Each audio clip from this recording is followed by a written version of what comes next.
అద్భుతమైన మటన్ అద్భుతమైన చికెన్ ఉడుతుంది ఉప్పేది మా అమ్మ.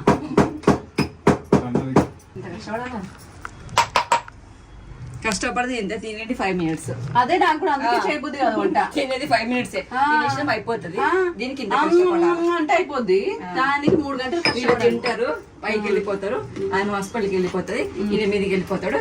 ఈ క్లీనింగ్ అంతా నేను చేసుకుంటాను. ఇదంతా కూడా ఇవన్నీ ఇవాళ యానివర్సరీ సందర్భంగా మా బావ క్లీన్ చేయబోతున్నాడు. వీళ్ళ అమ్మగారింటికి పోయినప్పుడల్లా ఇన్ని జమ చేసి పెడతారు.